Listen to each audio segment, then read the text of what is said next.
আসসালামু আলাইকুম। সকলকে আমন্ত্রণ আনন্দ টিভি সংবাদে। আপনাদের সঙ্গে আছে আমি সুমাইয়া আজাদ। ঢাকা টাঙ্গাইল বঙ্গবন্ধু সেতু মহাসড়কে টাঙ্গাইল সদর গারিন্দা এলাকায় দুটি ট্রাকের মুখোমুখি সংঘর্ষে প্রাণ গেল 5 জনের। এতে গুরুতর আহত হন আরও 2 জন। উত্তরবঙ্গ থেকে ছেড়ে আসা ঢাকাগামী একটি সবজি বোঝাই ট্রাকের সাথে বিপরীত দিক থেকে আসা অপর একটি ট্রাকের মুখোমুখি সংঘর্ষের দুর্ঘটনাটি ঘটে। এতে ঘটনাস্থলে মৃত্যু হয় 4 জনের।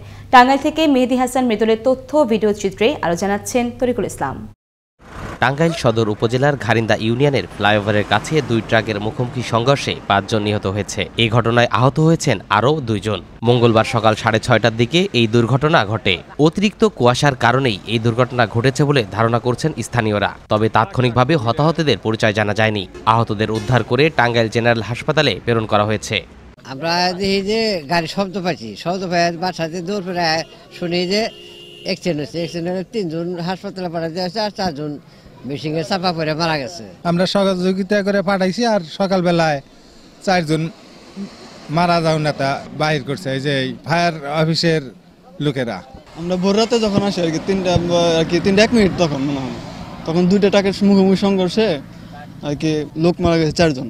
এলেঙ্গা হাইওয়ে পুলিশ ফাঁড়ির উপপরিদর্শক জিয়াউল হক জানান, উত্তরবঙ্গ থেকে ছেড়ে আসা ঢাকাগামী একটি সবজি ট্রাক ভোর রাতের দিকে টাঙ্গাইল সদরের ঘারিন্দা এলাকায় পৌঁছালে বিপরীত দিক থেকে আসা একটি ট্রাকের সাথে মুখোমুখি সংঘর্ষ হয়।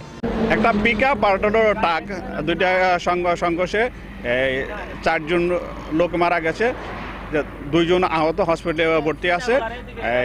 এখন লাশের সুরতাল করেছে, তারপরে আইনগত ব্যবস্থা গ্রহণ করা হয়েছে। সড়কে নিয়মিতভাবেই ঝরছে প্রাণ। শীত মৌসুমে ঘন কুয়াশার কারণে সড়ক দুর্ঘটনা আরও বেড়ে যাওয়ার শঙ্কা থাকে। তাই চালক হেলপারদের হতে হবে আরও বেশি সচেতন। সেই সাথে হাইওয়ে পুলিশকে কঠোরভাবে দায়িত্ব পালন করতে হবে, তাহলেই কমবে সড়ক দুর্ঘটনা। তরিকুল ইসলাম, আনন্দ টিভি, সেন্ট্রাল ডেস্ক। পুলিশ ব্যারিকেডের মধ্য দিয়ে রাজধানীর ফুলবাড়িয়া সুপারমার্কেটের অবৈধ দোকান উচ্ছেদ অভিযান চালায় ঢাকা দক্ষিণ সিটি কর্পোরেশন।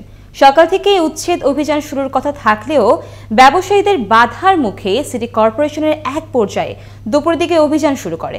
মঙ্গলবার দুপুর 1:30টার দিকে সিটি কর্পোরেশনের বুলডোজার দিয়ে মার্কেটের অবৈধ স্থাপনা ভাঙার সঙ্গে সঙ্গে স্থানীয় লোকজন ইটপাটকে নিক্ষেপ করতে থাকেন। চারপাশে ছড়াতে থাকে আতঙ্ক। পরিস্থিতি নিয়ন্ত্রণে আনতে পুলিশও নিক্ষেপ করে কাঁদানে গ্যাস। গাজীপুরে কালীগঞ্জ পৌরসভা এলাকায় 8টি ইটভাটাকে 62 লাখ টাকা জরিমানা করেছেন পরিবেশ অধিদপ্তরের ভ্রাম্যমাণ আদালত। সোমবার পরিচালিত ভ্রাম্যমাণ আদালতের নেতৃত্ব দেন পরিবেশ অধিদপ্তরের মনিটরিং অ্যান্ড এনফোর্সমেন্ট উইংয়ের নির্বাহী ম্যাজিস্ট্রেট কাজী তানভীর আহমেদ। এ সময় ফায়ার সার্ভিসের কর্মীরা ইটভাটার আগুন নেভান এবং বেকো মেশিন দিয়ে ভাটাগুলো ভেঙে গুঁড়িয়ে দেন। অবৈধ ইটভাটার বিরুদ্ধে এমন অভিযান অব্যাহত থাকবে বলে জানায় পরিবেশ অধিদপ্তর। ব্রাহ্মণবাড়িয়া মুক্ত দিবস আজ। 1971 সালের এই দিনে মুক্তিযুদ্ধের পূর্বাঞ্চলীয় জোনের প্রধান জহুর আহমেদ চৌধুরী ব্রাহ্মণবাড়িয়া শহরে পুরাতন কাচারি ভবন সংলগ্ন তৎকালীন মহকুমা প্রশাসকের কার্যালয়ে স্বাধীন বাংলাদেশের পতাকা উত্তোলন করেন। এদিকে ব্রাহ্মণবাড়িয়া মুক্ত দিবস যথাযোগ্য মর্যাদায় পালনে জেলা প্রশাসন ও মুক্তিযোদ্ধাদের উদ্যোগে নানা কর্মসূচি গ্রহণ করা হয় ব্রাহ্মণবাড়িয়ায়। নানান আয়োজনে কুমিল্লায় পালিত হল কুমিল্লা মুক্ত দিবস। 1971 সালের এই দিনে পাক হানাদার বাহিনীর কবল থেকে মুক্ত হয় কুমিল্লা।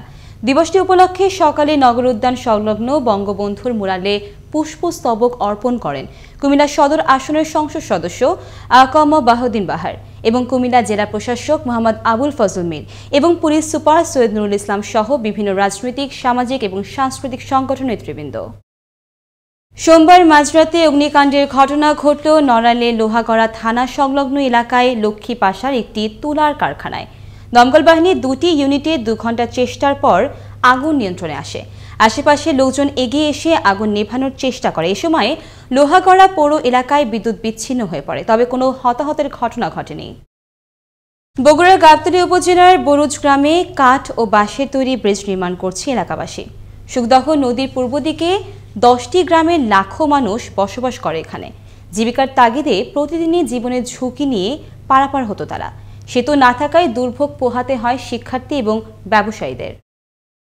গত কয়েক বছর ধরে অতিথি পাখি আসা বন্ধ ছিল চলনবিল এলাকায়, কিন্তু এবার শীত আসার সাথে সাথেই আসতে শুরু করেছে অতিথি পাখিরা। শীতের আগমনী বার্তা পেয়ে চলনবিলের করতোয়া নদীতে দেখা মিলছে হাজার হাজার অতিথি পাখির। পাখিদের খুনসুটি দেখতেও ভিড় করছেন পাখিপ্রেমীরা। চলনবিল প্রতিনিধি সোহেল রানা সোহাগের প্রতিবেদনে আরও জানাচ্ছেন মোস্তফা কামাল তোহা। চলনবিল অঞ্চলের তারাস উপজেলার করতোয়া নদীর শাখা খালে গত বছরের মতো এবারও দেখা মিলছে হাজার হাজার অতিথি পাখির। আর এসব পাখির কলকাকলিতে মুখরিত এখন পুরো এলাকা। অতীতে চলনবিলে পর্যাপ্ত অতিথি পাখির আনাগোনা থাকলেও দীর্ঘদিন ধরেই এক শ্রেণীর অসাধু শিকারীদের অত্যাচারে চলনবিল থেকে মুখ ফিরিয়ে নিয়েছিল এসব পাখিগুলো। এখন অতীতের ভালোবাসার টানে আবারও আসতে শুরু করেছে চলনবিলে। এলাকার মানুষের ভালোবাসায় পাখিরা যেন ফিরে পেয়েছে তার আপন ঠিকানা। অত্যন্ত আনন্দ লাগতেছে বা ভালো লাগতেছে যে আমাদের এলাকায় চলনবিলের তারাসের নওগাঁ এখানে আমাদের অতিথি পাখি আগমন। উপর মহলে যারা সরকারি কর্মকর্তা বা প্রশাসনিক কর্মকর্তা আছেন ওনাদেরকে অনুরোধ করব ওনারা যেন এই পাখিটি রক্ষা করতে বা এই পাখিকে যেন ক্ষতি সাধন করতে না পারে সেই দিকে সচেষ্ট হন।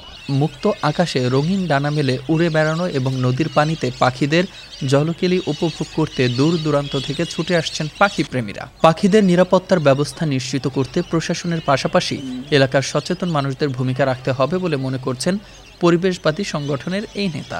সরকারের পাশাপাশি ব্যক্তি এবং বেসরকারি সংগঠনগুলি কিন্তু এগিয়ে যদি আসে তাহলে এই অতিথি পাখি রক্ষা পাবে। তো এই জন্য আমাদের সবার উচিত এই অতিথি পাখিকে রক্ষা করতে হলে সবাইকে এগিয়ে আসতে হবে, মানুষকে সচেতন করতে হবে। দেশের জলাশয়গুলোতে এভাবে অতিথি পাখি আসা চলমান থাকার জন্য প্রয়োজন শিকারীদের অপতৎপরতা বন্ধ করা।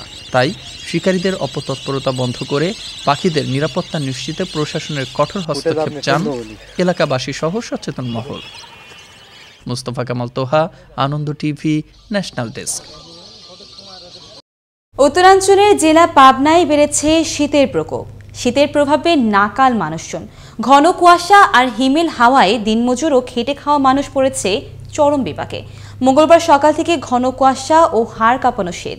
সকাল থেকে দেখানি সূর্যের। পাবনা ঈশ্বরদী আবহাওয়া অফিস সর্বনিম্ন তাপমাত্রা রেকর্ড করেছে 17.5 ডিগ্রি সেলসিয়াস। ঢাকা সিলেট মহাসড়কে হবিগঞ্জে নবীগঞ্জে বাস চাপায় মৃত্যু হল সিএনজি অটোরিকশার 6 যাত্রীর। সোমবার উপজেলার ফুলতলি বাজারে দুর্ঘটনা ঘটে। শেরপুর হাইওয়ে থানা পুলিশ সন্ধ্যায় অটোরিকশার 6 যাত্রীর মরদেহ উদ্ধার করে। নিহত 6 জনের একজন নারী ও অপরজন শিশু। নিহতের লাশ রাতে পরিবারের কাছে হস্তান্তর করা হয়। এই ছিল এখনকার মতো। আনন্দ টিভির সংবাদ দেখুন প্রতিদিন বিকেল 5:30 এবং রাত 9:30। করোনা থেকে আপনি এবং আপনার পরিবারকে সুরক্ষিত রাখতে স্বাস্থ্যবিধি মেনে চলুন। আনন্দ টিভির সঙ্গে থাকার জন্য সকলকে ধন্যবাদ।